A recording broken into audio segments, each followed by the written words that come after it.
bagaimana cara kita harus kreatif. Apalagi kalau modalnya terbatas, Kakak. Betul. Kalau modalnya banyak, mungkin gampang. Tapi modal terbatas, ini seperti sniper. Sekali tembak harus satu kali kena. Kalau modalnya banyak, pakai Rambo, pakai senapan mesin. Nah, jadi satu-satu, specific with your target market. Itu adalah pelajaran yang paling powerful yang saya pakai sampai hari ini. Uang itu harus ada, bukan nggak ada ya. Banyak pelajaran, udah nggak usah pikirin duit, iya besok keluarga gue makan apa.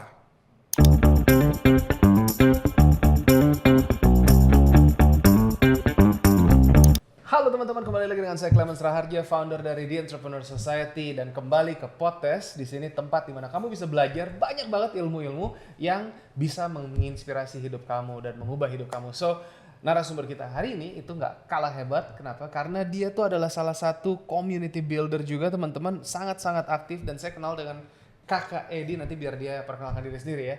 Itu udah dari semenjak pandemi kita kenal ya bro ya, 2020, 2021 ya, sekitar segitu iya, ya. waktu itu kan. Nah, Kakak Edi ini dia foundernya Startup Huddle, tapi nanti biarkan dia ceritakan. Dan kita pengen di sesi ini teman-teman bisa ngelihat nanti apa sih bedanya dari pola pikir itu yang bisa mempengaruhi supaya apa? Supaya kamu bisa mengubah hidup kamu. Karena semua dimulai dari sini. Dan nanti kita dengarkan kisahnya Kakak Edi. So, brother, thank you banget udah datang untuk berbagi sama kita-kita. Sama-sama Kakak Clement. Yes, kita semua kakak semua nih ya kan, biar mudah terus. Kakak Edi, silakan perkenalkan diri dong dengan teman-teman yang hadir di sini. Oke, thank you so much sebelumnya ya sudah diberikan kesempatan yang luar biasa sekali di tempat ini bersama dengan Kakak Clement. Dan perkenalkan, nama saya Edi Wiharja. Saya sekarang aktif di Global Entrepreneurship Network Indonesia. Dan Global Entrepreneurship Network ini adalah program dari internasional yang pusatnya ada di Amerika, di DC. Dan saya kebetulan memegang satu program secara spesifik, yaitu Startup Huddle, yang dimulai as a pilot project di Jakarta, dan diharapkan Startup Huddle ini bisa ada di bagian banyak kota di Indonesia. Dan gerakan ini adalah gerakan yang menggabungkan entrepreneurship dan social movement.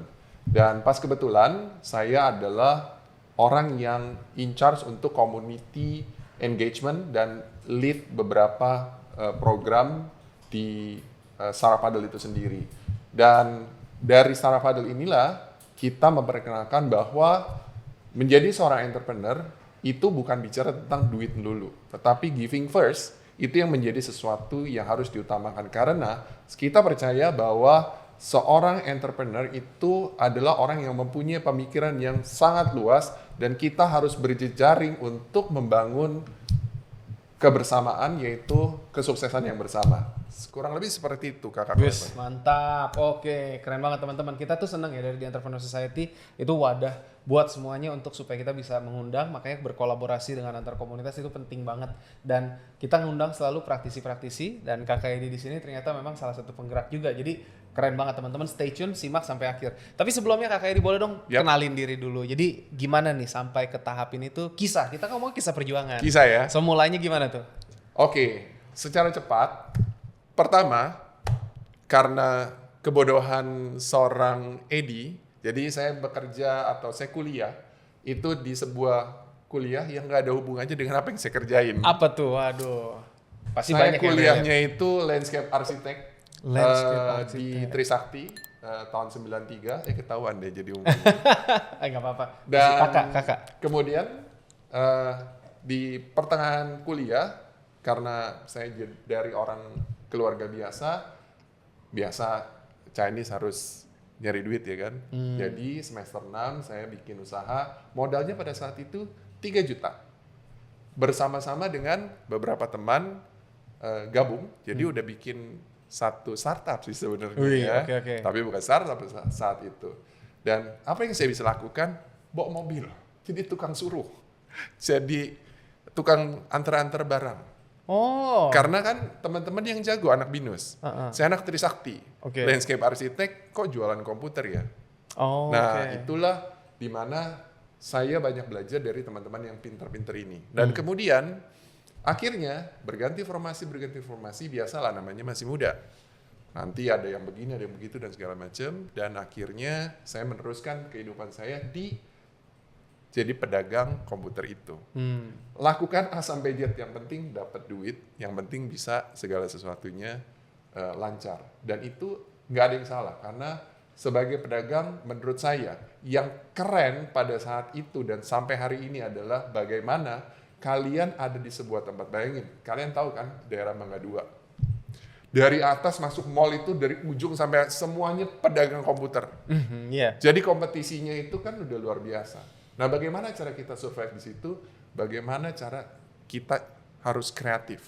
Apalagi kalau modalnya terbatas, Kakak. Betul. Kalau modalnya banyak mungkin gampang. Tapi modal terbatas, ini seperti sniper. Sekali tembak harus satu kali kena. Kalau modalnya banyak pakai Rambo, pakai senapan mesin. Nah, ini yang saya pelajari bahwa menjadi seorang pedagang itu luar biasa sekali. Setiap hari dia harus pikir bagaimana cara bikin uang. Tetapi sometimes itu terjebak dengan kondisi itu terus-menerus sehingga ketika dia besar dia bingung. Dan itu terjadi sama saya. Mungkin tidak terjadi dengan banyak teman-teman. Tetapi saya melihat memang kondisi sekarang dengan teknologi, dengan macam-macam ya, marketplace yang luar biasa, itu sangat mengganggu sekali kondisi di lapangan. Saya bersyukur, saya melihat itu di tahun 2010. Jadi journey kurang lebih sekitar 14 tahun, jadi pedagang komputer, dari nggak ngerti sampai jadi ngerti, harus bisa sendiri, belajar sendiri, otodidak, dan akhirnya saya memutuskan, kalau saya dengan kekuatan saya sendiri seperti ini, saya pasti mati. Mati bisnisnya. Karena apa?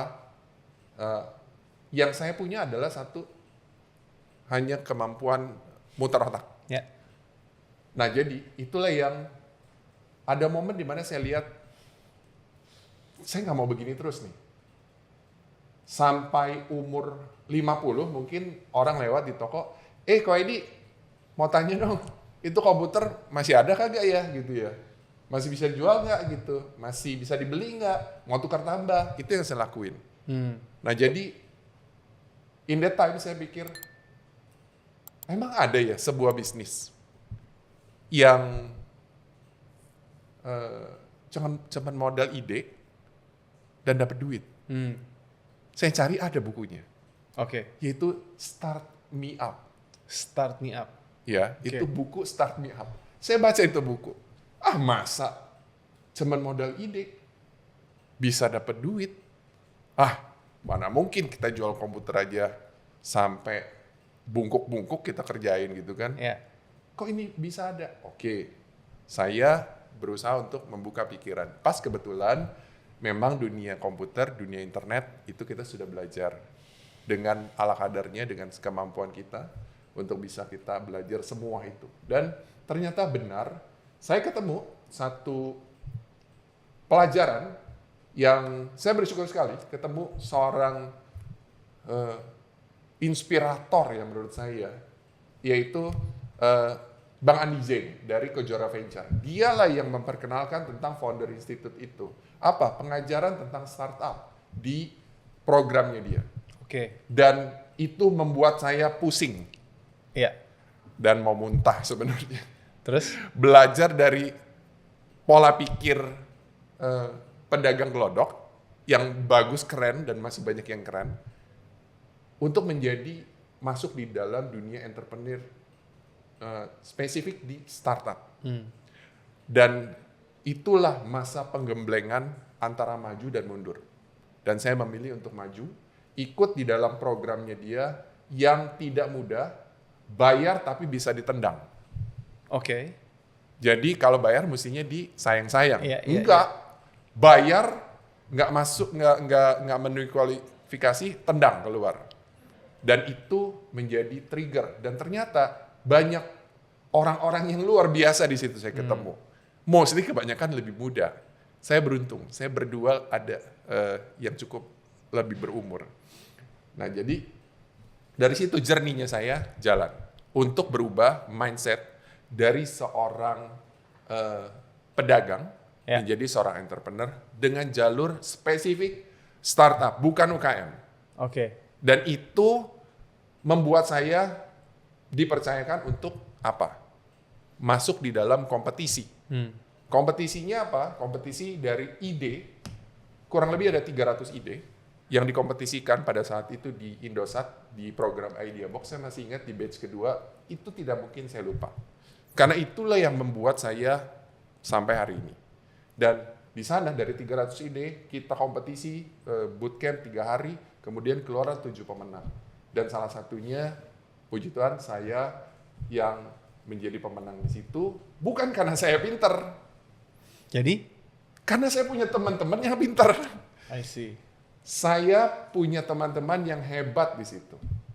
Tetapi ternyata punya teman yang pinter mungkin belum sama apa yang kita mau jalankan. Jadi saya masuk ke sana, sudah dapat sendiri. Harus masuk. Yang lain tidak jadi. Dan saya harus berbesar hati kan, karena kan nggak semua orang akan berjalan bersama kita. Ya.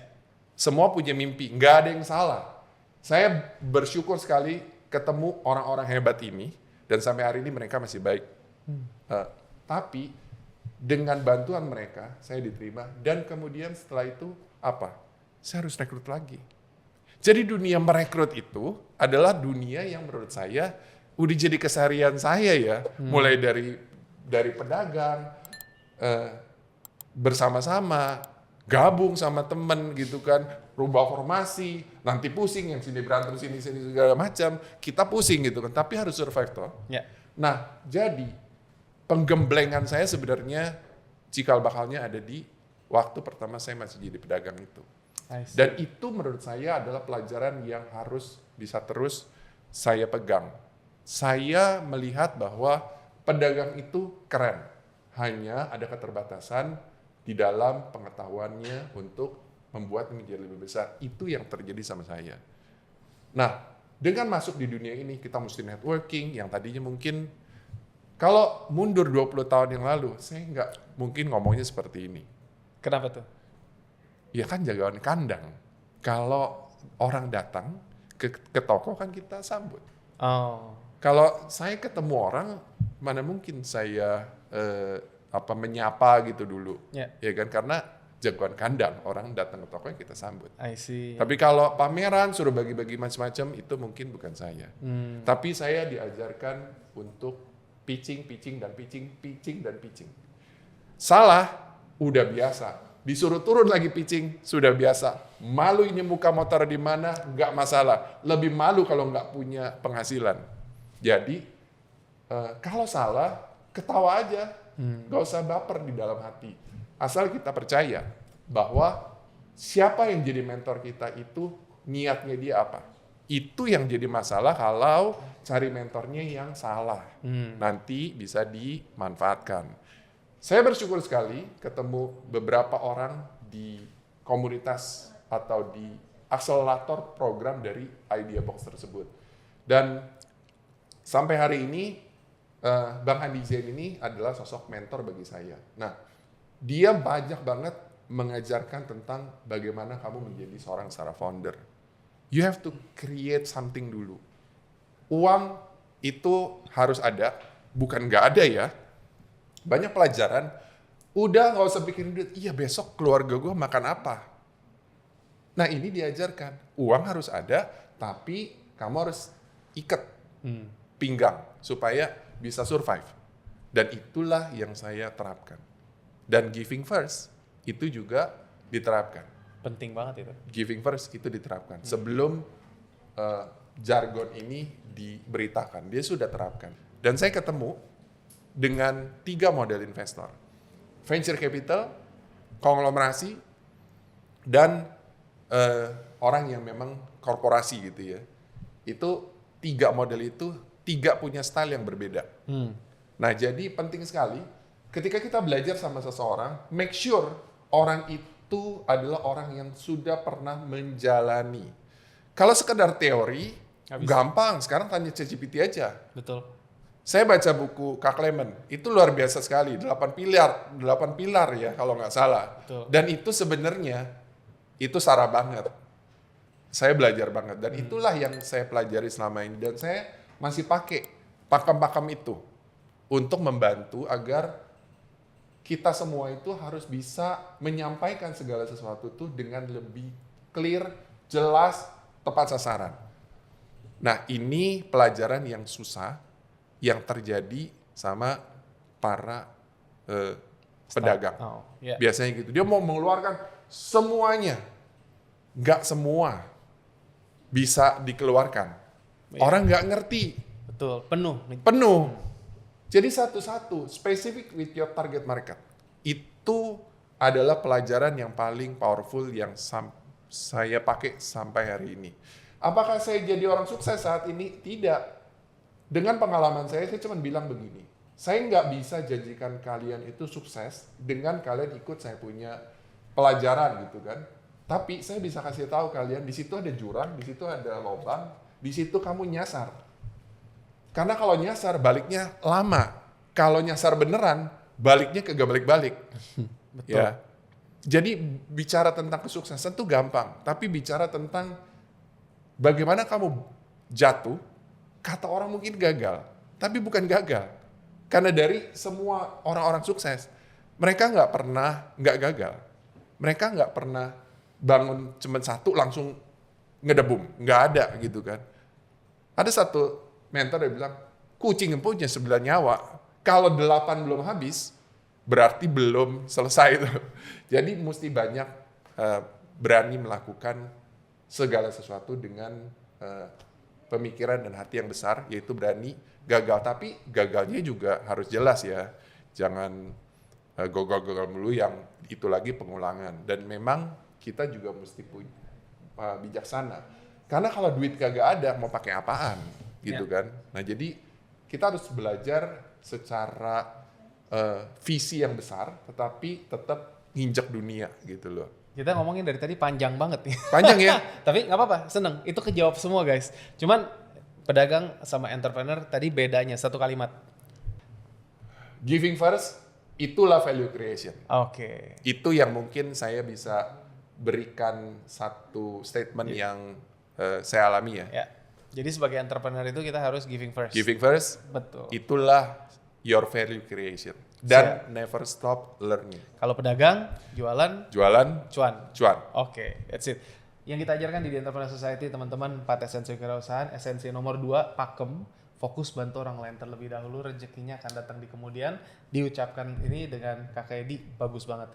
Makanya kenapa kita perlu tahu. Tadi kita udah dengerin banyak ya dari kisah Kak Edi transisi, dia pindah sampai akhirnya jadi startup di Startup Huddle, dan sampai akhirnya terus ngebangun Global Entrepreneurship Network ya bro ya? Jadi sebenarnya I'm not the founder dari Startup Huddle. Saya adalah organizer yang dipercayakan secara resmi dari internasional di bawah naungan Global Entrepreneurship Network yang base-nya di Amerika. Dan saya diberikan tugas untuk menjalankan Startup Huddle bersama dengan Managing Director Pak Ivan Sanjaya yang sudah kurang lebih hampir 5 tahun ya. Kita jalankan ini dari kami bertiga memulai sesuatu yang besar banget, tuh Gen itu besar banget, tetapi mulai di Indonesia dengan 3 orang yang punya spirit yang sama, Pak Basteo, Pak Ivan Sanjaya dan saya. Sekarang kita masih berjuang bersama-sama untuk membesarkan dari si Gen ini, Global Entrepreneurship Network, dan ada banyak program di situ yang masih membutuhkan orang-orang yang punya DNA yang sama, punya pemikiran yang sama, yaitu giving first. Nah ini yang challenging-nya. Karena apa? Teori gampang sih, tapi menjalankannya nggak gampang gitu. Nah ini butuh integritas menurut saya. Ini butuh yang namanya tekad yang kuat. Kenapa? Karena memang ketika memberi itu sesuatu yang sepertinya loh nggak ada duitnya, bukan. Duit itu bukan tentang yang kita lakukan, tetapi ini sesuatu yang menurut saya lebih daripada uang, dan saya percaya, dan saya sudah lewatin. Ternyata itu yang membuat saya sampai ada di sini. Oke, nah ini teman-teman kita udah belajar cukup banyak, keren banget. Aku mungkin satu kali ya sebelum kita masuk ke segmen kedua. Jadi kita udah perkenalan, kita dengar kisahnya, kita belajar bedanya pedagang dan entrepreneur apa. Kita juga tadi belajar kalau misalkan ngelihat ya, giving value. Pertanyaan terakhir deh untuk kita akhiri sesi ini, tapi teman-teman stay tune karena kita bakal gali lebih dalam lagi di part keduanya. Ini ngomongin tadi giving value ya. Yep. Jadi bedanya jual produk sama bangun value buat customer itu di mana secara praktis? Kalau produk hanya ada masalah harga, mahal atau murah. Apalagi produknya mirip, sama. Ya udah pasti banting-bantingan harga. Oke. Tetapi kalau kamu berikan servis, saya yakin dan percaya kamu naikin harga, bukan naikin harga, kamu kasih harga yang lebih mahal, pasti orang itu tidak akan masalah. Contoh, kamu beli aqua di pinggir jalan, berapa duit? Kamu beli di sebuah tempat yang mewah dengan pelayanan yang luar biasa, harganya beda kan? Ya. Kenapa masih mau bayar? Karena apa? Karena ada value di situ. Oke. Nah, itulah yang harus dibangun. Jadi untuk meningkatkan value itu kira-kira ada berapa mungkin? Ada tadi kan lokasi, tempat-tempat, Lokasi. terus Lokasi, kemudian kepada siapa kita menjualnya juga. pada siapa target pasar, terus Betul. Kemudian ada sesuatu yang memang ekstra yang kita harus desain sedemikian rupa. That's why marketing atau branding dari sebuah produk betul mahal. Branding tidak mungkin murah. Tetapi tanpa branding yang baik, memarketingnya dengan baik, jangan harap orang tiba-tiba kucuk-kucuk mau beli. Dia nggak tahu. Nah, jadi itu adalah satu paket yang nggak bisa dipisahin. Jadi kalau hanya bicara, saya mau jual, yang penting murah. Oh salah. Saya jual barang, kepada siapa saya jual? Mungkin barang yang sama bisa dibeli lebih tinggi daripada orang yang berbeda ya untuk levelnya. Jadi segmen target market itu sangat berbeda sekali. Oke, segmen target pasar ya. Jadi teman-teman tadi kita udah ngelihat jadi value gitu, kita ngelihat dari siapa, target pasarnya siapa, lokasinya, packagingnya, desainnya, brandingnya itu seperti apa, itu yang menentukan. So itu jadi penutup buat kita di sesi yang pertama. Teman-teman apa yang bisa diambil, take out. Kalau pengen kenalan langsung boleh tunjukin dong Kakak Edi, silakan. Ini tunjukin di Instagramnya Kakak Edi, boleh di follow teman-teman ya, Kakak Edi Wiharja. Terus habis itu kita ngeliat lagi next yang di Startup Huddle ya. Startup Huddle. Startup Huddle silakan ditunjukkan juga. Ini Startup Huddle Jakarta. Teman-teman boleh nanti tinggal di follow aja, dilihat ya. Silahkan. Saya juga pernah waktu itu kalau nggak salah sharing di sana tahun berapa ya tuh ya? 2021 ya? Iya, kurang lebih ya pas lagi pandemi ya. Kita pandemi, ingat banget masih pakai masker tuh kalau nggak salah tuh. Nah, ini masih zaman foto-foto pakai masker nih. Ya, betul. Gitu. Tuh ada Kakak Juanda juga yang kemarin udah, nanti teman-teman nonton deh. Pokoknya berapa episode kemarin kita ngajak para community, penggerak-penggerak community untuk bisa terus berbagi juga passionnya di mana, supaya apa sih sebenarnya kita ngeliat, karena next ke depannya community based marketing itu very very powerful, dan dari awal saya bangun di Entrepreneur Society saya udah tahu. Nah ini teman-teman lihat juga nih Impactner, ini karyanya Kakak Edi Wiharja dari Startup Business School. So nanti kalau pengen tahu dia banyak kelas-kelasnya, silahkan di follow aja di sana. Teman-teman bisa kenal langsung. Nah terakhir dari saya, bro, thank you banget udah mau diajak untuk berbagi. Stay tune buat part 2 ya, karena kita bakal belajar lebih dalam lagi. Kita bakal ngomongin tentang sistem tim digital transformation sama ekosistem itu seperti apa. Nanti kita pengen gali lebih banyak lagi. So mungkin ada satu kalimat kalau dari teman-teman yang kiranya masih pedagang sekarang, langkah realistis yang harus mereka tempuh saat ini untuk berubah menjadi entrepreneur. Silakan. Oke, untuk teman-teman pedagang, saya mewakili pedagang yang dulu di Glodok tersebut. Pertama, harus siapkan mindset agar supaya terus bertumbuh dan berkembang. Never stop learning. Dan kalau memang ada satu hal yang mungkin nggak nyaman, malu, apapun yang terjadi itu hanya ada di sini. Orang juga lupa kalau kita salah, melakukan segala sesuatu yang mungkin kesalahan kecil, ngomong salah sedikit gitu kan, presentasi salah, mungkin pas salting saja gitu, nggak usah takut. Atau kita mungkin dapat di sebuah pembelajaran yang kayaknya kita kayak bodoh banget, saya enggak. Kamu hanya belum tahu, dia udah tahu lebih dahulu. Itu satu pelajaran yang saya dapat. Kak Clement tahu lebih duluan daripada saya gitu tentang dunia enterprise atau entrepreneurship ya, dengan pengalaman dari internasional sampai ke Indonesia. Itu cuma tahu duluan kan. Kalau saya belajar dari orang yang tahu duluan dan saya tinggal copy paste, saya ikutin, kurang lebih nanti juga saya bisa. Hanya waktu. Harus mulai dari sekarang. Terima kasih Kak Edi udah berbagi sama kita. Sebagai penutup di Entrepreneur Society, Go bold and beyond. and beyond. Sampai jumpa. Sampai jumpa teman-teman.